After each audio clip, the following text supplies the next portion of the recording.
الحمد لله نحمده ونستعينه ونستغفره ونستهديه ونؤمن به ونتوب إليه ونتوكل عليه ونعوذ بالله من شرور أنفسنا ومن سيئات أعمالنا من يهده الله فلا مضل له ومن يضلل فلا هادي له ونشهد أن لا إله إلا الله وحده لا شريك له ونشهد أن سيدنا ونبينا ومولانا محمدا عبده ورسوله صلى الله عليه وعلى آله وأصحابه وبارك وسلم تسليما كثيرا كثيرا أما بعد أعوذ بالله من الشيطان الرجيم بسم الله الرحمن الرحيم الله يجتبي إليه من يشاء ويهدي إليه من ينيب وقال الله عز وجل ألا إن أولياء الله لا خوف عليهم ولا هم يحزنون الذين آمنوا وكانوا يتقون صدق اللہ العظیم۔ برادران اسلام، دختران ملت، اس وقت ہم جو جمع ہیں وہ تعلیمات سلسلہ عالیہ کمالیہ قادریہ کی مناسبت سے یہاں جمع ہیں۔ ہونا تو یہ چاہیے تھا کہ میں سیدھے سیدھے سلسلے کے جو علوم ہیں وہ آپ کے سامنے رکھتا، لیکن مجھے اس میں چند چہرے نئے بھی نظر آ رہے ہیں، تو خیال یہ ہو رہا ہے کہ کچھ سلسلے سے مناسبت بھی پیدا ہو نئے ساتھیوں کو، اور کچھ اپنے سلسلے کے جو ساتھی ہیں ان کو اپنے علوم میں کہاں کہاں پر آگے بڑھنے کی ضرورت ہے اس طرف ان کی توجہ ہو جائے۔ اس بنیاد پر قرآن مجید کی 2 آیتوں کا میں نے انتخاب کیا ہے۔ اس مہینے کی مناسبت سے پیران پیر سیدنا شیخ عبدالقادر جیلانی رحمۃ اللہ علیہ کی تعلیمات، ان کی سیرت مبارکہ اور اولیاء کرام کے احوال سنے اور سنائے بھی جاتے ہیں۔ اس مہینے کی مناسبت سے، سلسلے کی مناسبت سے، مجلس کی مناسبت سے خیال یہ ہو رہا ہے کہ آدمی کو اللہ کا ولی کیسا بنا جاتا ہے کچھ راستہ بتا دیا جائے۔ چلیں گے ویسے اللہ کی طرف؟ اتنی دور دور بیچ میں گیپ رکھ کے بیٹھے تو پلے کیا پڑی نا؟ پلے بھی پڑھنا نا، کچھ تو بھی، کچھ ذہن میں بات بیٹھے، کچھ دل میں اترے، کچھ عمل کی توفیق ملے، پھر آدمی ہمت بھی کر سکتا ہے، عزائم بھی کر سکتا ہے۔ دیکھو بھائی، دنیا میں 3 طرح کے لوگ ہیں۔ میں بہت مختصر کر رہا ہوں کیونکہ مجھے ٹھیک 3:20 پر اپنی بات ختم کرنی۔ 55 منٹ کے اندر، 50 منٹ کے اندر آپ کو کچھ مناسبت پیدا کرنے کی کوشش کرتا ہوں سلسلے کے ساتھ۔ دنیا میں 3 طرح کے لوگ ہیں، یہ اپنے قلب پر گرہ باندھ کر اس کو رکھیں۔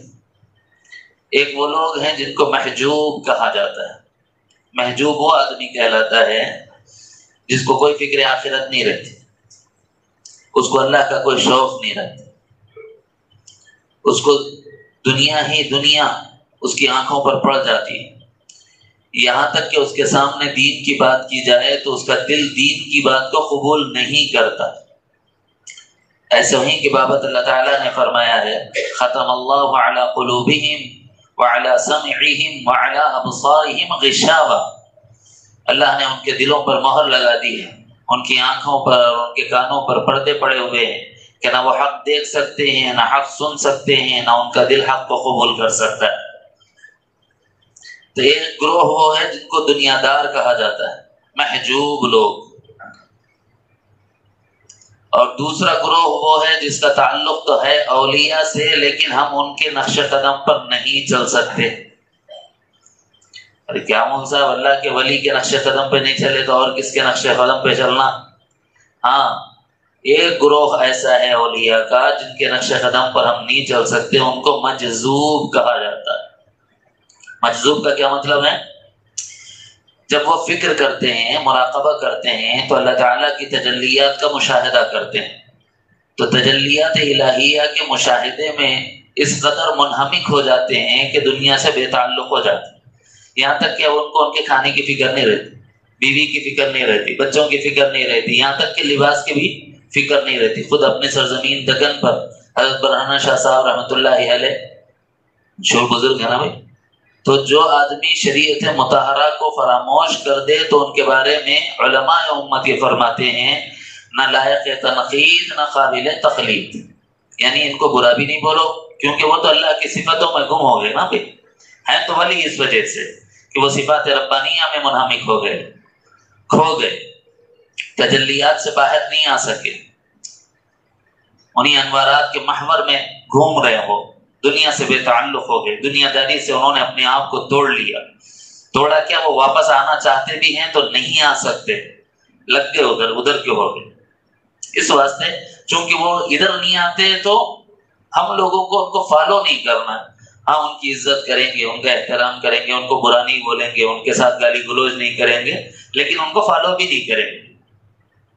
صاف صاف لفظوں میں سمجھیں، پہلا گروہ دنیا داروں میں محجوبین، جن پر پردہ پڑ گیا ہے۔ دوسرا گروہ ہے تو ولی لیکن ان کی تقلید نہیں کی جائے گی، نہ انہیں برا بولا جائے گا نہ ان کی تقلید کی جائے گی۔ اور تیسرا گروہ وہ ہے جن کو محبوبین کہا گیا ہے، اور اسی گروہ میں مجھے اور آپ کو شامل ہونے کا حکم ہے، کیونکہ میرے اور آپ کے آقا امام الانبیاء سید دو عالم جناب محمد الرسول اللہ صلی اللہ علیہ وسلم محبوب رب العالمین تھے۔ اب جب تم ولایت میں مقام فردانیت میں پہنچو گے تو تم بھی ایسے ہی ہو جاؤ گے جیسے نظام الدین اولیاء محبوب الہی ہو گئے اور پیران پیر محبوب سبحانی ہو گئے۔ تو محبوب بنانے کے لیے اللہ کے نبی تشریف لائے، محبوب بننا ہے مجھے اور آپ کو اللہ کا، تو کچھ کرنا بھی پڑے گا۔ ڈاکٹر بن جاؤ بولے تو 1 سال میں بن جاتے کیا؟ انجینئر بن جاؤ بولے تو 1 سال میں بن جاتے کیا؟ نہیں بنتے۔ تو اللہ کے ولی بننے کے 2 طریقے قرآن شریف سے۔ ایک طریقہ اللہ نے خود چن کے بنا لینا، آجا تو میرا ہے۔ اللہ یجتبی الیہ من یشاء، اللہ جس کو چاہتے ہیں چن کے اپنا بنا لیتے ہیں۔ اب وہ یہودی کو اٹھائیں اور ایمان اور ولایت عطا فرما دیں، وہ نصرانی کو اٹھائیں اور ایمان اور ولایت عطا فرما دے، وہ مجوسی کو اٹھائیں اور ایمان اور ولایت عطا فرما دے، وہ ایک دہریے کو اٹھائیں اور ایمان اور ولایت عطا فرما دے۔ یہ ہو سکتا ہے، کسی کے بھی ساتھ ہو سکتا ہے، یہاں تک کہ فاسق و فاجر کو اٹھائیں اور ولایت کے اعلیٰ درجات پر پہنچا دیں، یہ ہو چکا ہے۔ پستیوں سے نکال کر عروج اور کمال تک پہنچا دیتے ہیں۔ اللہ یجتبی الیہ من یشاء، اللہ جس کے ساتھ چاہتے ہیں اس کے ساتھ ایسا ہوتا ہے۔ اللہ میں میرے ساتھ ایسا چاہیں گے کیا؟ گارنٹی نہیں ہے۔ میرے ساتھ بھی ایسا ہوگا بول کے کوئی گارنٹی ہے؟ آپ کے ساتھ ایسا ہوگا بول کے کوئی وہ ہے دلیل ہے، کوئی ثبوت ہے یا نہیں؟ ایسا ہو جائے گا اللہ میں میرے کو لے لیں گے، یہ بھی تو دیکھیں گے نا تمہارا دل کس قدر قابل ہے۔ دل اگر قابل ہو تو اللہ چن لیتے ہیں، اور اگر دل قابل نہ ہو تو اللہ ریجیکٹ کر دیتے ہیں۔ دیکھو دل کی قابلیت کی بنیاد پر اللہ تعالیٰ کے پاس قبولیت ملتی ہے، یہ کیسے سمجھ میں آتا ہے؟ ایک مختصر لفظ سے سمجھیں۔ کہتے ہیں کہ امام الانبیاء حضرت محمد رسول اللہ صلی اللہ علیہ وسلم نے دعا فرمائی، اے اللہ یا عمر کے ذریعے سے اسلام کو قوت عطا فرما، یا عمر کے ذریعے سے اسلام کو قوت عطا فرما۔ صوفیاء کرام اہل کشف نے فرمایا کہ اللہ رب العزت نے خلق پر توجہ کی۔ عمر ابو جہل کو کہا جاتا ہے، عمر کے دل پر توجہ کی تو اس کی میلان قلبی نہیں تھی، اس کے دل کا اللہ کی طرف میلان نہیں تھا، تو اللہ تعالیٰ نے اس کو چھوڑ دیا۔ عمر کے دل میں میلان تھا، اللہ تعالیٰ نے اس کے دل کو قبول کر لیا، اور ان کے ذریعے سے اللہ تعالیٰ نے اسلام کو قوت اور طاقت عطا فرمائی۔ اسی لیے صوفیہ فرماتے ہیں اللہ تعالیٰ پہلے میلان قلبی دیکھتے ہیں، جس قلب پہ ہوتی ہے اللہ تعالیٰ کی طرف رجوع کرنے کی کیفیت، تو اللہ تعالیٰ اس کو چن لیتے۔ پھر میں اور آپ کیا کرنا صاحب؟ ہم بھی تو محبوب بننا چاہ رہے ہیں، میں اور آپ کیا کرنا؟ میرے کو اور آپ کو کرنے کا کام ہے وَيَهْدِي إِلَيْهِ مَن يُنِيبُ، اللہ بخیل نہیں ہے، اس قدر شان فیاضی رکھتے ہیں کہ اگر تم میں سے کوئی بھی اللہ کی طرف چلنا چاہے اللہ اس کو راستہ دے دیتے، راستہ بتا دیتے۔ چلنا چاہ رہا ہوں صاحب میں، میرے دل میں اللہ کا محبوب بننے کا شوق، میرے دل میں امام الانبیاء حضرت محمد الرسول اللہ صلی اللہ علیہ وسلم سے تعلق استوار کرنے کا ذوق ہے، میرے دل میں اللہ کا ولی بننے کا اشتیاق ہے۔ کیسے بن سکتا ہوں؟ تو ایک پروسیس ہے، اس سے گزرنا پڑتا ہے۔ وہ پروسیس کیا ہے؟ تزکیہ، تصفیہ، تجلیہ اور تخلیہ۔ اس پروسیس سے گزریں گے تو اللہ کے محبوب بن جاؤ۔ سوال ہے یہ تزکیہ کیا ہے؟ موٹے موٹے لفظوں میں سمجھا دیتا ہوں بہت آسان کرنے کے لیے۔ جو کرو بولے وہ کرنا، جو نہ کو کرو بولے وہ چھوڑ دینا۔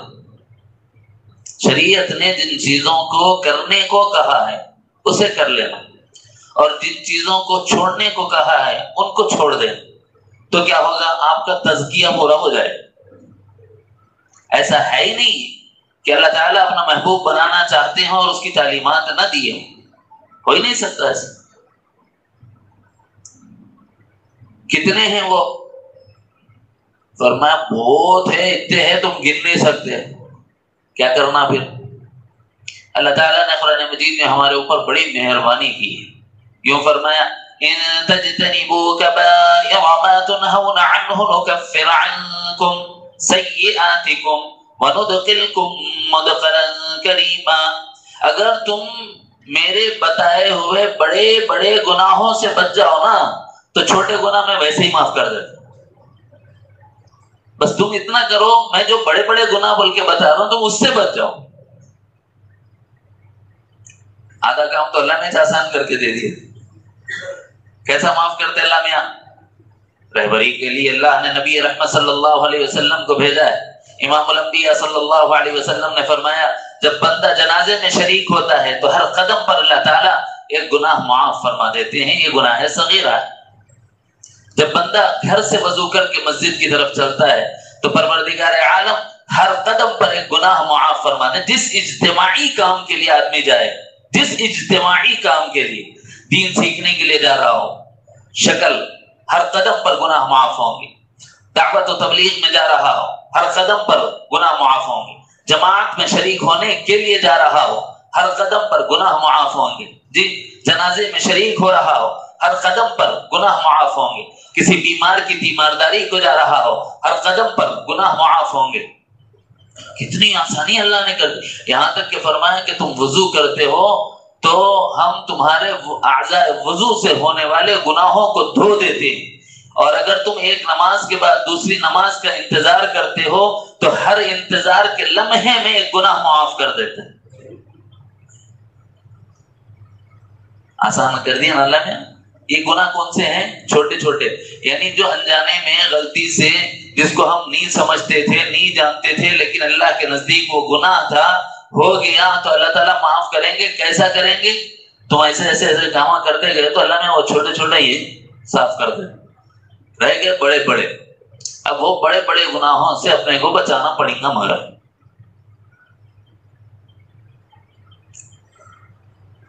ایک ہوتا ہے اچانک پورے گناہوں سے نکل جانا، اور ایک ہوتا ہے دھیرے دھیرے اس گناہ کی نحوست کو، اس کی لذت کو اپنے باطن سے ختم کرنا۔ یہ دو الگ الگ کام ہیں۔ ایک تو یہ ہے کہ امیڈیٹ آپ سارے گناہوں سے نکلیں۔ طریقہ کیا ہے صاحب؟ اللہ تعالیٰ نے فرمایا توبو الی اللہ توبۃ نصوحا، اللہ کی طرف پلٹو، توبہ کرو۔ کیا ہوگا توبہ سے؟ فَقُلْتُ اسْتَغْفِرُوا رَبَّكُمْ إِنَّهُ كَانَ غَفَّارًا۔ جب تم اللہ سے معافی مانگو گے اللہ تعالیٰ تمہارے سارے گناہ معاف فرما دیں، کوئی گناہ تمہارے نام اعمال میں رکھیں گے نہیں، بشرطے کہ تم نے گناہ سے معافی مانگ لی۔ توبہ کیا ہے؟ الندمہ، ندامت کا ہونا، شرمندگی کا ہونا اللہ آپ کا بندہ تھا، آپ نے آنکھ دی تھی لیکن آپ کی نافرمانی ہو گئی، آپ نے کہا تھا نگاہوں کو جھکائے رکھو لیکن بد نگاہی ہو گئی ہے، شرمندگی دل میں پیدا ہو جائے اسی کا نام توبہ ہے، بولنا بھی ضروری نہیں، اسی شرمندگی کے آنے پر ہی اللہ تعالیٰ ہماری گناہوں کو معاف فرما دیتے ہیں، اتنا سمپل ہے۔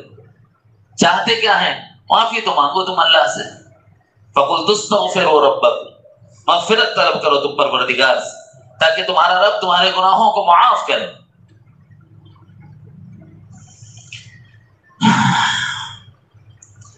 یہ بڑے بڑے گناہ کتنے ہیں صاحب؟ آسان طریقہ آپ کو بتاتا ہوں۔ ایک کتاب امام شمس الدین محمد الذہبی رحمۃ اللہ علیہ نے لکھی، کتاب الکبائر، یعنی جو بڑے بڑے گناہ ہیں جس میں اللہ تعالیٰ نے اپنی لعنت کا اظہار فرمایا، جس میں اللہ نے اپنے غصے کا اظہار فرمایا، جس میں اللہ تعالیٰ نے اپنی ناراضگی کا اظہار فرمایا اور جہنم کی وعید سنائی۔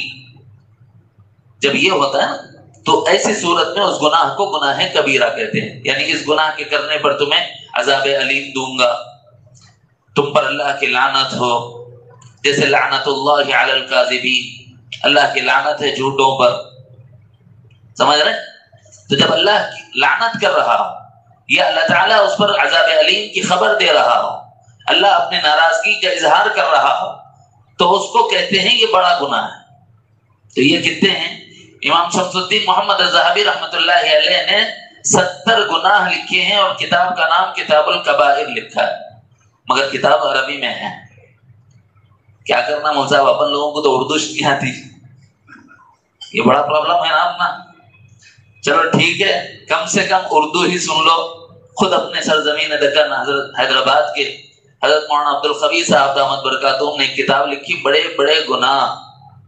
انہوں نے اس میں ایک کام یہ کیا ہے کہ امام شمس الدین محمد ذہبی رحمۃ اللہ علیہ نے جو 70 بڑے گناہ لکھے ہیں ان سب کو بھی جمع کیا، پھر اس کے علاوہ جو چھوٹ گئے تھے ان کو بھی جمع کیا، تو کل ملا کے کتنے ہو رہے ہیں؟ وہ 70 انہوں جمع کرے، 70 انہوں جمع کرے تو ٹوٹل ہو رہے ہیں 140۔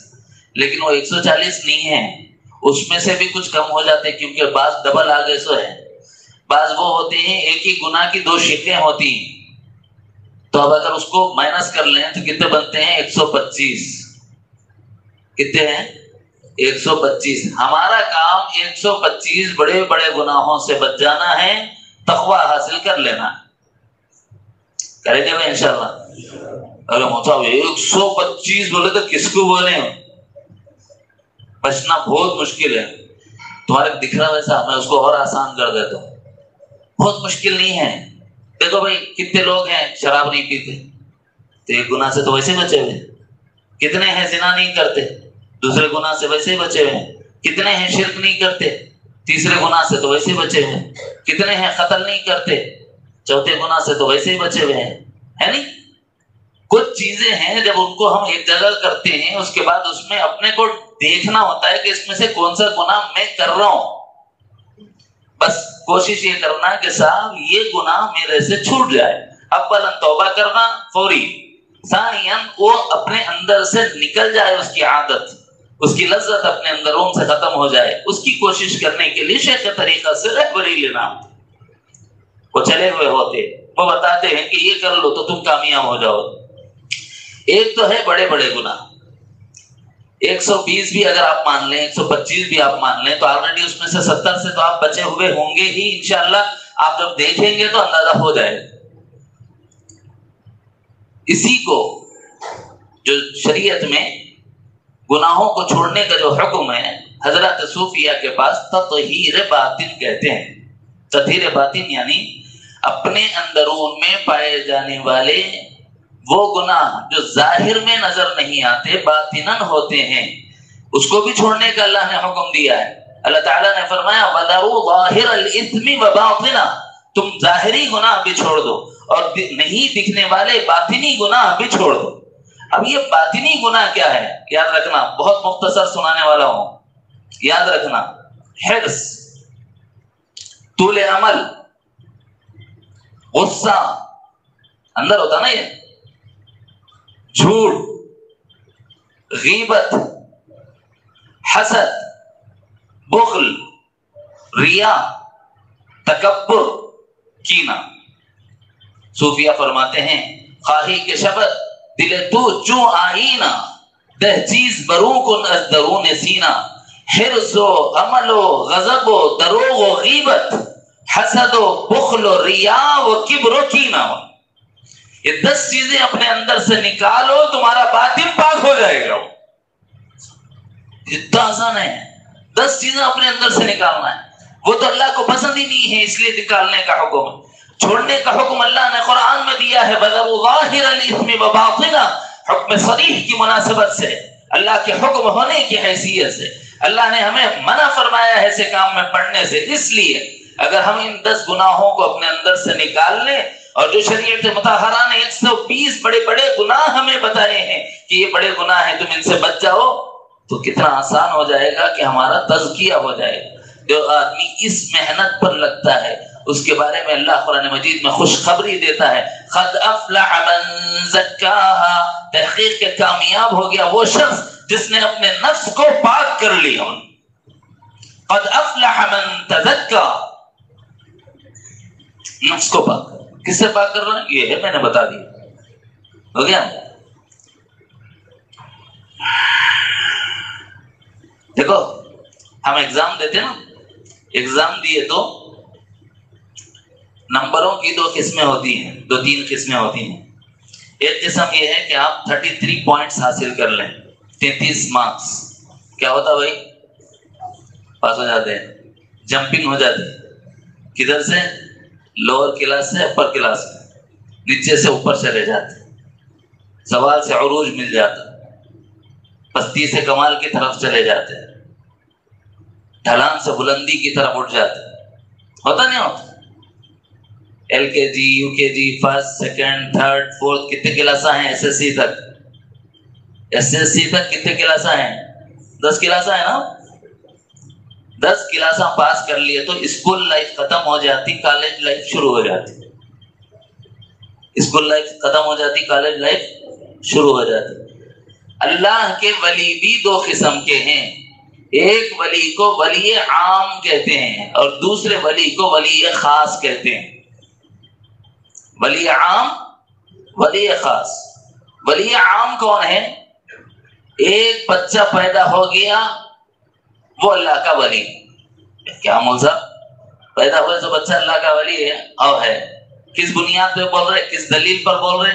قرآن مجید پر بول رہے، قرآن مجید کی دلیل کی بنیاد پر بول رہے۔ قرآن کہتا ہے اللہ ولی الذین آمنوا، اللہ ایمان والوں کا ولی اور دوست۔ اللہ دوست ہے ایمان والوں کا، اللہ ولی الذین۔ تو بچہ پیدا ہوا سو والا اور ایمان والا ہے نہیں ہے؟ اللہ کے حبیب فرما رہے ہیں کل مولود یولد علی فطرت الاسلام، ہر بچہ جب پیدا ہوتا ہے تو وہ اسلام کی حالت پر پیدا ہوتا ہے، یعنی جو اسلام پر پیدا ہوتا ہے، فطرت اسلام ایمان ہے، جو ایمان پر پیدا ہوا وہ اللہ کا ولی ہے۔ اچھا اللہ کا ولی ہے، مگر ولی عام ہے، خاص نہیں ہوتا۔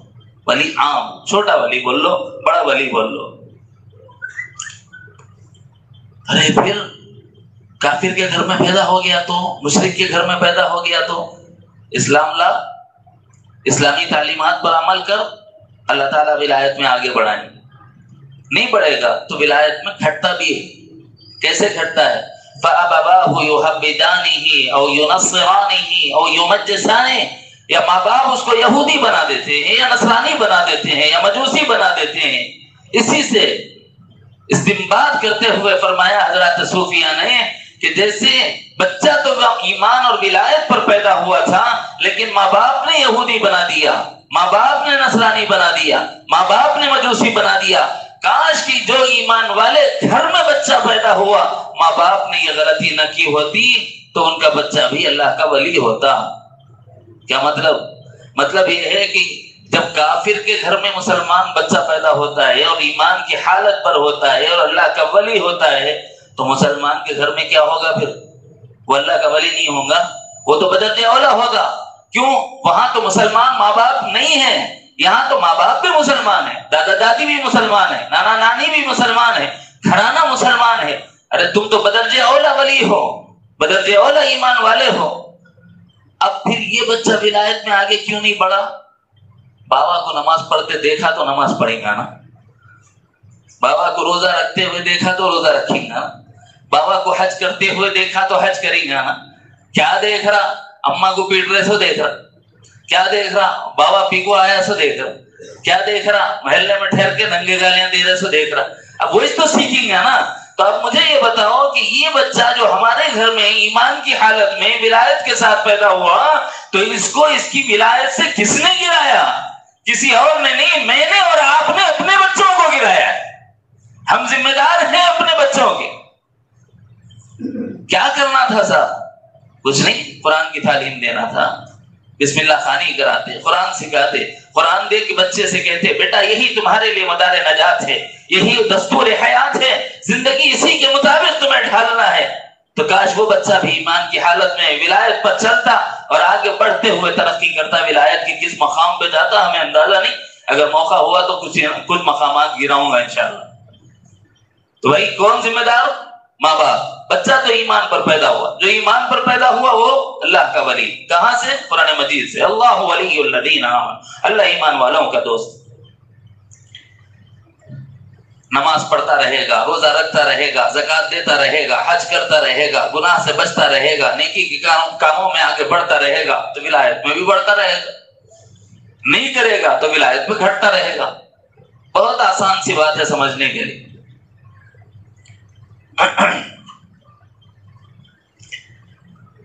اب جو یہ ایک آدمی کافر ہے، مشرک ہے، نصرانی ہے، تہریہ ہے، یہودی ہے، بے ایمان ہے، اسلام کو چھوڑ کے کسی بھی مذہب کو فالو کرتا رہا ہے، جوانی کو پہنچ گیا، شیوخت اور کہولت کو پہنچ گیا، ایسے میں آ کر وہ کہہ رہا ہے کہ صاحب میں سب دیکھ لیا ادھر ادھر پھرا کے، مجھے کوئی چیز پسند نہیں آئی، کچھ اسلامی تعلیمات پسند آئی ہیں، آپ مجھے کلمہ پڑھا دو. اب یہ ایمان لایا تو کیا ہو گیا انہیں؟ اس ایمان کی وجہ سے یہ اللہ کا ولی ہو گیا. جو آدمی کافر تھا اسلام لے آیا تو کیا ہو گیا؟ اللہ کا ولی ہو گیا. بھائی اپنے کو ولایت میں بڑھاؤ. کیسے آپ پڑھیں گے؟ توبہ کے ذریعے، ایمان اور علم کے بعد. یاد رکھنا، علم و یقین کے بعد. ایمان یہاں یقین کا لفظ بولا گیا ہے. علم و یقین کے بعد، اچھی طرح ذہن میں رکھ لو. علم و یقین کے بعد. یقین کیا؟ اللہ پر ایمان. علم کیا؟ طریقہ محمدی پر.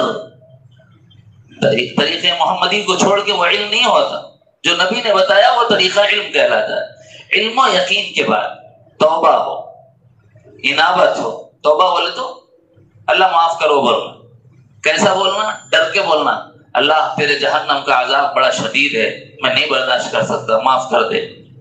ڈر ڈر کے جو بول رہا نا، جہنم کے عذاب سے ڈر رہا، جلال الہی سے ڈر رہا، عتاب الہی سے ڈر رہا. جی اللہ تعالیٰ شدید العقاب ہیں، ان بطش ربک لشدید ہے. اس واسطے ڈر کر بندہ کہہ رہا ہے اللہ مجھے معاف فرما دیجئے. تو کہتے ہیں اس کا نام ہے توبہ. ایک آدمی یہ کہہ رہا ہے کہ اللہ آپ نے تو مجھ پر احسانات ہی فرمائے، میں ہی آپ کا ناشکرہ بنا ہوا ہوں، آپ معاف فرما دیں. اس کو کہتے ہیں انابت. رہتا وہی جملہ، طریقہ بدل گیا. ڈر کر اللہ سے معافی مانگنے کو توبہ کہتے ہیں، شوق سے اللہ کی طرف آگے بڑھنے کو انابت بولتے ہیں. توبہ ہو، انابت ہو، زہد ہو. زہد کا مطلب کیا؟ دنیا چھوڑ دینا. یہ ہمارے پاس نہیں ہے. دنیا جتنی آئے لے لو، جیسے حضرت سلیمان نے لی. تو حضرت پیران پیر فرماتے ہیں جیب میں تو آئے، دل میں نہ آنے پائے. دنیا سے ہمیں کیا سروکار؟ کوئی لے کے گیا ہے جو ہم لے جائیں گے؟ آتی ہے آئے، لونڈی اور غلام بن کر رہتی ہے رہے، نہ ملتی ہے نہ ملے. جس کام سے اللہ راضی، مجھے جو دے دیں اللہ کو پسند، مجھے وہ پسند. اگر اللہ نے مجھے دیا اس کی مرضی ہے، اس کی مرضیات پہ خرچ کرو. اگر نہیں دیا تیری مرضی، بھوکا رکھتا رکھ لے. میرے نبی کی سنت یہ بھی ہے، دے گا تو سلیمان کی سنت اور طریقہ اختیار کروں گا، نہیں دے گا تو فخر میں مست ہو جاؤں گا، محمدی بن جاؤں گا. زہد ہو، قناعت ہو، جتنا مل جائے اسی پر اکتفا کر لے. اور تقوی ہو، اللہ سے ڈرنا۔ ڈرنا کیا ہے؟ وہی گناہ سے بچنا ہے۔ جس چیز سے اللہ نے روک دیا رک جاؤ۔ اسی کے آگے کی ایک چیز ہوتی ہے جس میں شبہ ہو، اس چیز سے بھی بچ جاؤ۔ جب اس سے بندہ بچتا ہے اس کا نام ورع ہے۔ تقوی اور ورع ایک ہی ہے، اس کا ایک نچلا حصہ ہے، ایک اوپر کا حصہ ہے۔ نچلا حصہ کیا ہے؟ جس چیز سے اللہ نے منع فرمایا ہے اس سے رکنے کا نام تقوی ہے، اور جس میں اس بات کا اندیشہ ہے۔ حضرات صوفیہ فرماتے ہیں کہ دیکھو، دفع مضرت کے لیے جلب منفعت سے دستکش ہو جانا، ظاہر ہے کہ ذرا اپن لوگ اردو بہت مشکل سے سمجھتے تھے، اتنے فصیح الفاظ بھیجے میں اترنا ذرا مشکل ہے، بلکہ اس کو آسان کرو۔ دفع مضرت کے لیے یعنی نقصان سے بچنے کے لیے، دفع مضرت سے بچنے کے لیے، جلب منفعت سے دستکش ہو جانا یعنی نفع اٹھانے سے ہاتھ اٹھا لینا۔ یہ ایسے ہی ہے جیسے آسمان و زمین نے کیا تھا۔ اِنَّا عَرَضْنَا الْأَمَانَةَ عَلَى السَّمَاوَاتِ وَالْأَرْضِ وَالْجِبَالِ فَأَبَيْنَ أَن يَحْمِلْنَهَا وَأَشْفَقْنَ مِنْهَا وَحَمَلَهَا الْإِنسَانُ إِنَّهُ كَانَ ظَلُومًا جَهُولًا۔ اللہ نے آسمانوں پر اس امانت کو اتارا، قرآن مجید، زمینوں پر اتارا، پہاڑوں پر اتارا۔ اتارنے کے بعد اللہ بھیا کے پاس دو ہی آپشن ہیں۔ ایک آپشن یہ ہے طوعا او کرہا، تم چاہو تو بھی آنا پڑے گا، نہیں چاہو تو بھی آنا پڑے گا، تو کیا کریں گے؟ اس کے سوا چارہ نہیں۔ قالتا اتینا طائعین، اللہ آپ کی فرما برداری کے ساتھ آتے ہیں، آپ کی ناراضگی نہیں چاہیے۔ لیکن دوسری صورت یہ تھی، اللہ نے اختیار دیا، اختیار کیا دیا، تم چاہو تو ایکسپٹ کرو، چاہو تو معذرت کر لو، ہم قبول کر لیں۔ تو آسمانوں اور زمینوں اور پہاڑوں نے اللہ سے پوچھا تھا کہ اللہ اس کو اگر لیں گے، اس امانت کو اگر اٹھائیں گے تو اس کا ایڈوانٹیج کیا ہے، فائدہ کیا ہے، نفع والا پہلو کیا ہے؟ اللہ نے فرمایا کہ میں راضی ہو جاؤں گا اور جنت عطا فرماؤں گا۔ اچھا، بہت اچھی بات ہے، اللہ کی رضا سے بڑھ کے اور کیا چیز ہو سکتی ہے صاحب؟ آپشن 2 پہ چلے گئے، اے اللہ اس کا ڈس ایڈوانٹیج کیا ہے، اس کا مضرت والا پہلو کیا ہے؟ اللہ نے فرمایا اگر تم نے اٹھایا لیکن اس کے بعد اس کے مطابق اپنے کو نہیں چلایا تو جہنم میں ڈال دوں گا، جہنم میں ڈالیں گے اور میں ناراض ہو جاؤں گا۔ آسمان و زمین نے کہا اے اللہ ہمیں معاف فرما دیجیے۔ کیوں؟ آپ کی ناراضگی اتنی چاہیے، جنت نہ ملتی ہے نہ ملے ہے مگر آپ ناراض نہ ہو۔ اللہ کی ناراضگی اتنی بڑی چیز ہے، تو اس کو کہتے ہیں مضرت سے بچنے کے لیے آسمان و زمین اور پہاڑوں نے فائدے والے پہلو کو چھوڑ دیا۔ جنت نہ ملتی ہے نہ ملے، انہوں نے اس کا انکار کر دیا، معذرت کر لی اللہ تعالیٰ کی امانت کو اٹھانے سے۔ تو صوفیہ یہ فرماتے ہیں کہ ورع یہ ہے کہ جس میں اس بات کا اندیشہ ہو کہ میں گناہ میں آگے چل کے پڑ جاؤں گا، بس تم ادھر بھی مت جاؤ۔ یہ تقوی کا اعلیٰ معیار ہے۔ کتنی باتیں ہوں گی؟ توبہ، انابت، زہد، قناعت، ورع، تقوی، ہے نا، صبر اور شکر۔ یہ دو پہلو ایسے ہیں کہ جس کو یہ دو مل گئے اس کی دنیا بھی بن گئی، اس کی آخرت بھی بن گئی۔ تفویض، جیسے ابھی حضرت مفتی صاحب فرما رہے تھے، اس لیے میں تفصیل نہیں سنا رہا۔ توکل، اللہ کی ذات پر بھروسہ، تسلیم و رضا، علم و یقین کے بعد توبہ ہونا، انابت ہونا، زہد ہونا، قناعت ہونا، ورع ہونا، تقوی ہونا، جی صبر ہونا، شکر ہونا، تفویض ہونا، توکل ہونا، تسلیم ہونا، رضا ہونا۔ جب بندے کے اندر یہ آتا ہے تو اس کا نام ہے تصفیہ۔ دوسرا سلیبس ختم۔ پہلا سلیبس تزکیہ، تزکیے میں کیا کرنا؟ ظاہری گناہ بھی چھوڑ دینا، باطنی گناہ بھی چھوڑ دینا۔ تصفیے میں کیا کرنا؟ تصفیے میں یہ کرنا ہے کہ علم و یقین کے بعد توبہ، انابت، زہد و قناعت، ورع و تقوی، صبر و شکر، تفویض و توکل، تسلیم و رضا، ان صفات کو اختیار کر لینا، متصف ہو جانا، اس کو کہتے ہیں تصفیہ۔ یہ مل گیا تو کیا ہوتا؟ ولایت عامہ، یعنی اسکول لائف ختم، کالج لائف اسٹارٹ۔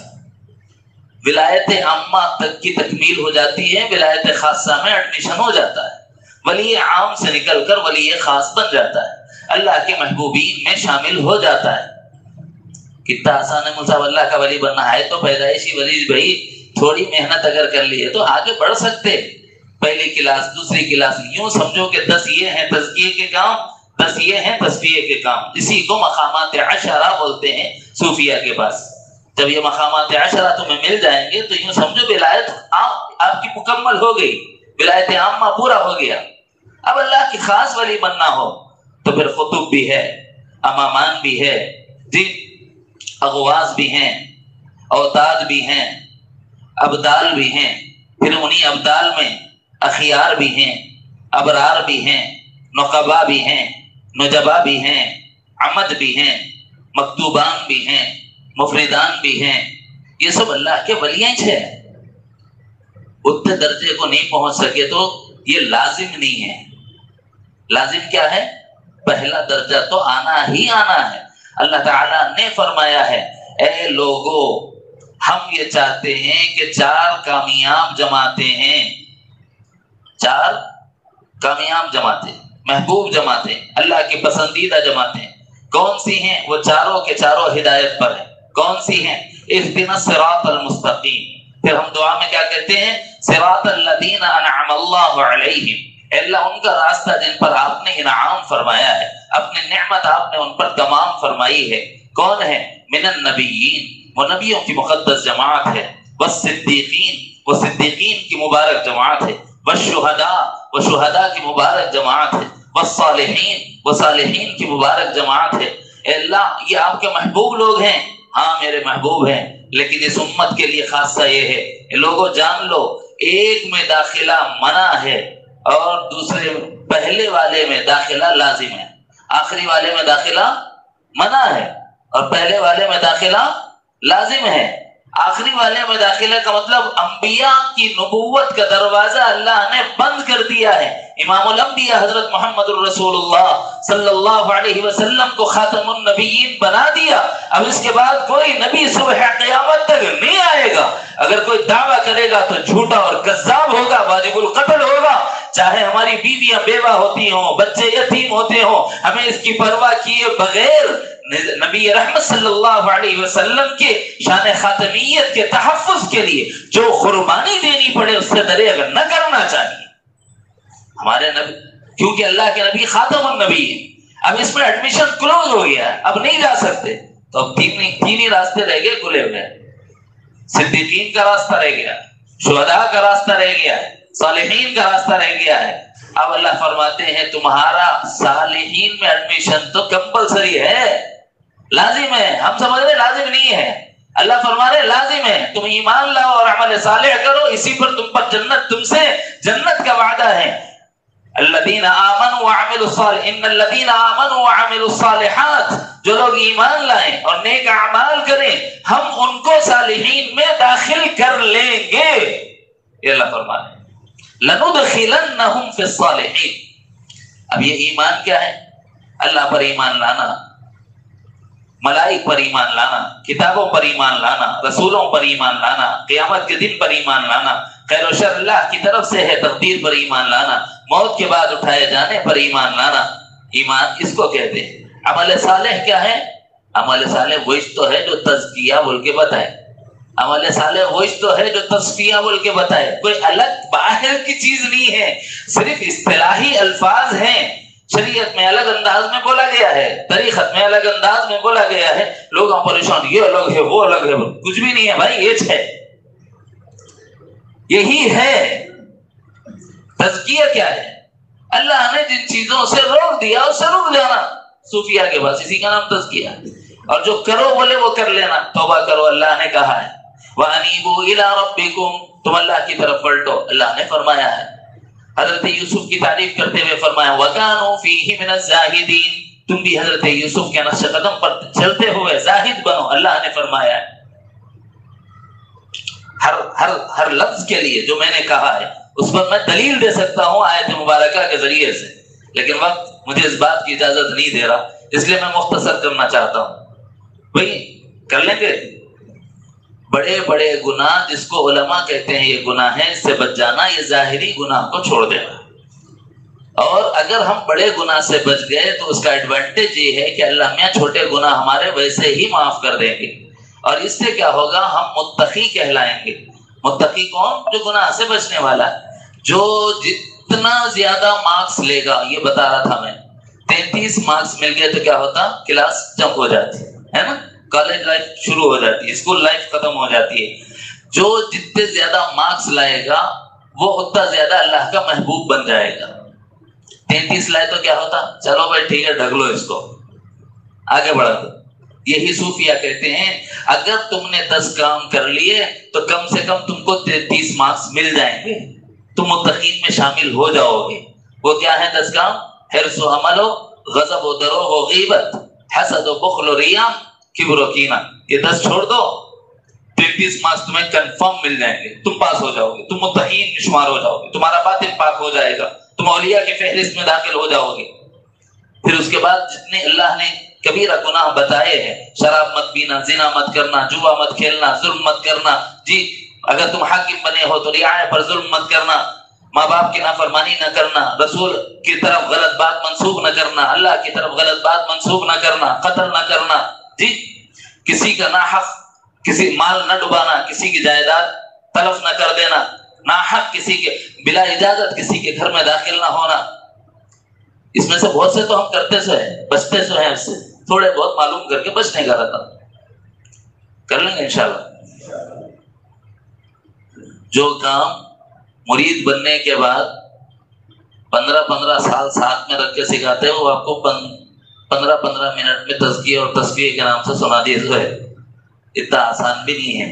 ایک ہوتی ہے منہ کو لگے سو چھٹتی نہیں کہتے، منہ کو لگے سو چھٹتی نہیں۔ یہ جو گناہ کی نحوست ہے، یہ جو گناہ کی لذت ہے، نفس کو اتنا متاثر کر چکی ہے کہ اب یہ سننے میں تو اچھا لگتا ہے، لیکن کرنے کے صورت میں آج ایک دن کر لیتا ہوں، کل توبہ کر لیں گے کہتے، پھر کل کیا ہوتا، نہیں جمعہ اچھا دن ہے، جمعہ آیا تو توبہ کر لیتا ہوں، پھر کیا ہوتا، نہیں یہ جمعہ تو چھوٹ گیا، رمضان قریب آ رہا، رمضان میں پکی توبہ کر دوں، رمضان لگ گیا، اب کیا ہوتا، شب قدر قریب ہی تھا نا، بہت اچھی رات ہے، بولے وہ شب قدر بھی آتے ہیں چلے جاتے ہیں، یہ بندے کو کبھی قدر نہیں ہوتی، تو زندگی کہاں تمام ہو جائے اس کی کوئی گارنٹی نہیں۔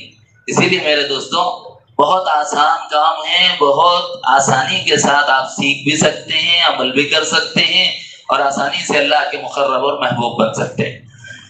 اب یاد رکھیے، یہ جو اولیاء کبار ہے نا، بڑے جو اولیاء ہیں، میں نے ان کے نام کیوں گنائے، اس کی ایک وجہ ہے۔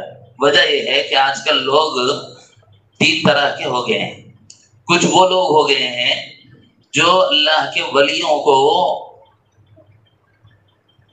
اس قدر ماننے لگ گئے کہ درجہ الوہیت پر بٹھا دیا، صاف سمجھیں۔ کچھ لوگ افراد کا شکار ہو گئے، درجہ الوہیت پر بٹھا دیا، اور کچھ لوگ تفرید کا شکار ہو گئے، یعنی ولیوں کا انکار کر دیا، اپن ان دونوں میں سے بھی نہیں ہوا۔ وہ گئے تو شرک میں پڑو گے، افراد کرو گے تو شرک میں پڑو گے۔ ولی اللہ ہے، اللہ نہیں ہے۔ ولی اللہ ہے، اللہ نہیں ہے۔ حضرت دادا پیر شاہ صوفی غلام محمد صاحب رحمۃ اللہ علیہ نے فرمایا، ولی اللہ کو ولی اللہ ماننا کمال ہے، ولی اللہ کو اس کے مقام سے نہ بڑھانا، یہ محبت نہیں ہوتی، ان سے دشمنی ہوتی، اور ان کے مقام سے گرانا، یہ ان سے عداوت ہوتی۔ اور کچھ وہ لوگ ہوتے ہیں جو سرے سے اللہ کے ولیوں کو مانتے نہیں، اور یہ ولیاں کچھ بھی نہیں ہے، وہ سب دھوکہ ہے، فریب ہے، یہ سب کیا ہے، سب طرفہ ہے، تماشا ہے، بدتمیزی۔ اللہ تعالیٰ نے قرآن مجید میں فرمایا، تم کیا جانو اللہ کے ولی ہوتے ہیں، الا تحقیق ان بے شک اولیاء اللہ، کچھ اللہ کے ولی اور دوست لوگ ہوتے ہیں، لا خوف علیہم، ان کی صفت وہ خوف میں مبتلا نہیں ہوتے، ولا هم يحزنون، ان کو پیچھے رہ جانے والی چیزوں کا غم نہیں ہوتا، الذین آمنوا ان کی صفت یہ ہوتی ہے کہ وہ ایمان والے ہوتے ہیں، وکانوا یتقون اور ان کی صفت یہ ہوتی ہے کہ وہ متقی اور اللہ سے ڈرنے والے ہوتے ہیں۔ اگر نہیں ہے تو اللہ نے کیوں بولے اللہ ولی الذین آمنوا، الا ان اولیاء اللہ، اللہ نے کیوں کہا اگر نہیں ہے؟ ان کی صفات کیوں بتائیں لا خوف علیہم ولا هم یحزنون، ان کی صفات کیوں بتائیں الذین آمنوا وکانوا یتقون؟ کیوں اللہ نے ان کا تعارف کراتے ہوئے یوں فرمایا اللہ ولی الذین آمنوا یخرجهم من الظلمات الى النور، اللہ جن کا دوست ہو جاتا ہے پھر ان کو نکال لیتا ہے شرک کے اندھیروں سے، کفر کے اندھیروں سے، نفاق کے اندھیروں سے، ارتداد کے اندھیروں سے، بدعات کے اندھیروں سے، غفلتوں کے اندھیروں سے اللہ ان کو نکال کر اپنے نور میں لے آتا ہے۔ پھر ان کی کیفیت یہ ہوتی ہے وَجَعَلْنَا لَهُ نُورًا يَمْشِي بِهِ فِي النَّاسِ، وہ ولایت کے نور سے معمور ہو کر کائنات میں چلنے پھرنے لگ جاتے ہیں۔ اگر یہ نہیں ہے تو اللہ نے کیوں کہا ہے؟ بھائی اللہ کے ولی ہوتے ہیں لیکن ان کو اللہ مت بنا دو، ان کے نقش قدم پر چلو، ان کے ہاتھ پر توبہ کرو، ان کے بتائے ہوئے تعلیمات پر اپنے آپ کو چلاؤ۔ یہ ہمارے لیے مدار نجات ہے، طریق ہدایت ہے، اللہ کی طرف جانے کا راستہ ہے۔ اور انکار کی سطح پر آؤ گے تو کیا ہوگا؟ تم ان کا تو کچھ نہیں بگاڑ سکو۔ من عادى لي وليا، حضرت نبی رحمت صلی اللہ علیہ وسلم نے حدیث ارشاد فرمائی، اس حدیث کو حدیث قدسی کہا جاتا ہے، امام بخاری نے نقل فرمایا عن ابی ہریرہ رضی اللہ عنہ قال قال رسول اللہ صلی اللہ علیہ وسلم قال اللہ عز وجل، اللہ کے نبی نے فرمایا، ابو ہریرہ فرماتے ہیں اللہ کے نبی نے مجھ سے فرمایا اور اللہ کے نبی کو اللہ تعالی نے فرمایا۔ اللہ ارشاد فرماتا ہے من عادى لي وليا فقد آذنته بالحرب، جو میرے ولی سے دشمنی کرتا ہے میرا اس سے اعلان جنگ ہے۔ اسی لیے میں نے نام بتائے، بھائی کچھ اخبار ہوتے ہیں، کچھ اغواس ہوتے ہیں، کچھ امامان ہوتے ہیں جی، کچھ اوتاد ہوتے ہیں، کچھ ابدال ہوتے ہیں، پھر انہیں میں سے کچھ اخیار ابرار ہوتے ہیں، کچھ نجبہ نقبہ ہوتے ہیں، کچھ عمد ہوتے ہیں، کچھ مکتوبان ہوتے ہیں، کچھ مفردان ہوتے ہیں، اولیاء کے نام ہیں۔ اگر ان کے بارے میں سنو ان سے محبت کرو۔ کیوں؟ المرء مع من احب، جو جن سے محبت کرتا ہے قیامت میں ان کے ساتھ ہو۔ محبت نہیں کر سکتے مت کرو، کم سے کم دشمنی تو مت کرو۔ دشمنی کرو گے تو کیا ہوگا؟ اللہ سے اعلان جنگ، اور جس سے اللہ اعلان جنگ کرے اس کے بعد کون بچتا؟ نہ وہ بچے گا، نہ اس کی نسلیں بچے گی، نہ دنیا بنے گی، نہ آخرت بنے گی۔ تو میرے بھائی اس وقت نہ افراد کا شکار، تعلیم ہمارے سلسلے کی جو تعلیم ہے سیدھی سیدھی صاف سیدھی راہ ہے، چلے آؤ سوئے دیدہ و دل، عقل کی راہ سے آؤ گے تو پھیرا ہوگا، سیدھی صاف راہ، شریعت اس میں ہے، طریقت اس میں ہے، پھر آپ کو علم حقیقت بھی بتایا جا سکتا ہے، پھر علم معرفت سے روشناس کرایا جا سکتا ہے۔ اگر آپ میں قابلیت پائی جائے گی تو شیخ طریقت بتائے گا، اس کو کیا خبر میں لے کے جانے کا ہے، دے کے جانے کا ہے، لیکن اپنے میں بھی تو قابلیت چاہیے، جس میں جتنی استعدادیں ہوں گی اللہ تعالیٰ اس کے مطابق دیں گے۔ میں نے آج بتایا کہ دیکھو ولی عام ولی خاص، ولی عام سے ولی خاص میں کب جاتا ہے؟ جب تزکیہ اور تصفیہ مکمل ہو جائے، علم شریعت اور طریقت یہاں مکمل ہوگی۔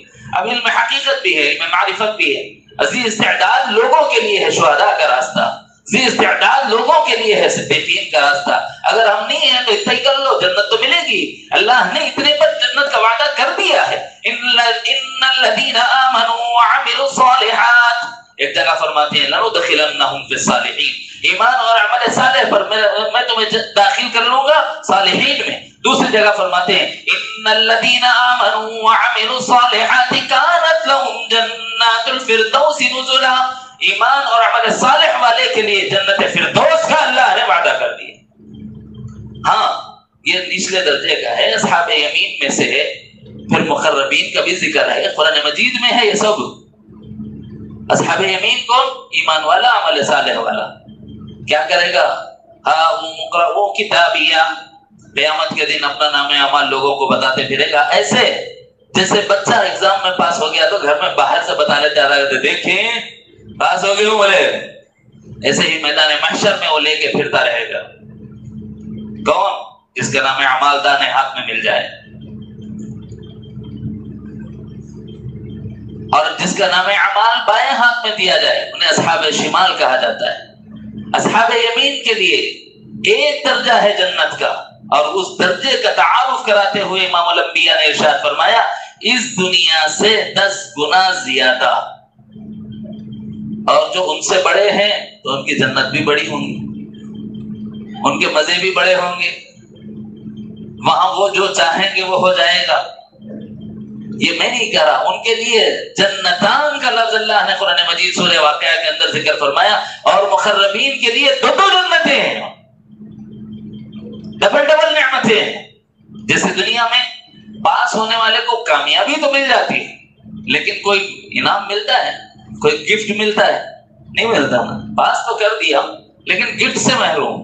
لیکن جو آدمی کلاس میں فرسٹ آ جائے، جو اسکول میں فرسٹ آ جائے، جو اپنے ضلع میں فرسٹ آ جائے، اور جو اپنی ریاست میں فرسٹ آ جائے، اب یہ بچے کو کتنے اعزازات بڑھ جاتے ہیں۔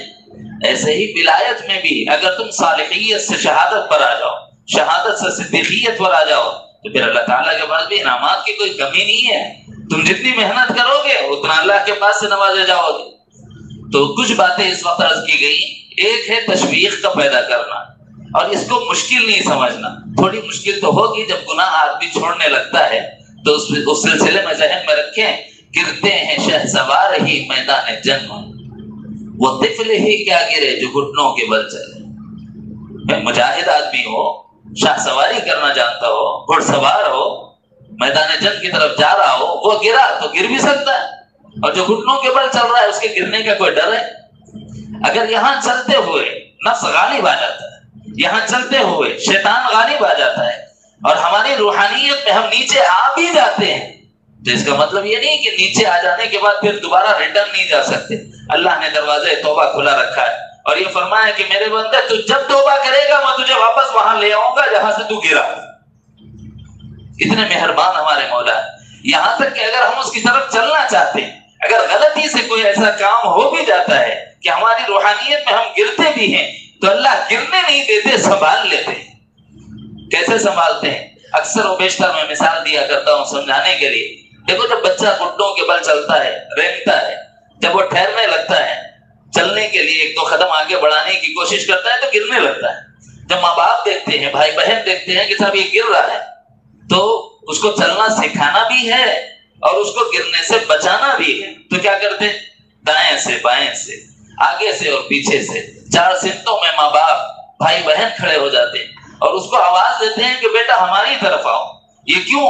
تاکہ یہ بچہ آنا سیکھے، اور جب آنے لگتا ہے، جب وہ گرنے کے لیے لڑکھڑاتا ہے، مجھے بتاؤ کیا ماں اس کو گرنے دے گی، یا باپ اس کو گرنے دے گا، یا بھائی اس کو گرنے دے گا، یا بہن اس کو گرنے دے گی؟ کوئی اسے گرنے نہیں دیتا۔ کیوں نہیں گرنے دے رہے؟ اس لیے کہ ان کو اس سے محبت ہے، ان کو اس سے محبت ہے۔ تو پھر وہ رب ہمیں روحانیت پہ کیسے گرنے دے گا جو ہمیں پوری کائنات سے زیادہ چاہتا؟ سب سے زیادہ ہمیں چاہنے والا کون ہے؟ اللہ۔ وہ ہمیں، اگر ہم چلنے لگے، کوشش ہمارا کام ہے، اگر ہم کوشش کرنے لگے، اگر لڑکھڑاتے بھی ہیں، رب تعالی ہمیں گرنے نہیں دیتے، تھام لیتے اور سنبھال لیتے۔ تو تھوڑی کوشش کر لیں بھائی۔ اس وقت تو 3 باتیں عرض کی گئی ہیں۔ نمبر 1 اللہ کے ولی ہوتے ہیں، اس میں افراط اور تفرید کا شکار مت ہونا، یعنی نہ ان کو الوہیت کے درجے پہ بٹھانا ہے، نہ ان کا انکار کر کے ان کے ساتھ بدتمیزی بدتہذیبی کر کے گنہگار ہونا ہے۔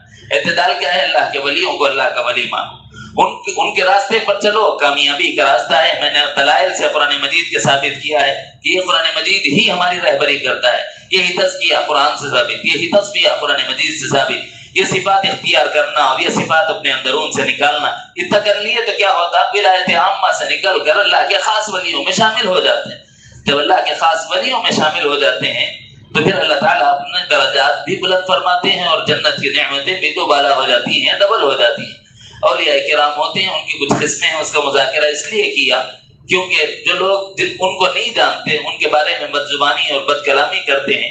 امام شمس الدین محمد الذہبی رحمۃ اللہ علیہ نے لکھا ہے کہ جو اللہ کے ولیوں کو تکلیف دیتا ہے وہ یاد رکھ لے کہ اللہ اس کے ساتھ اعلان جنگ کرتے ہیں۔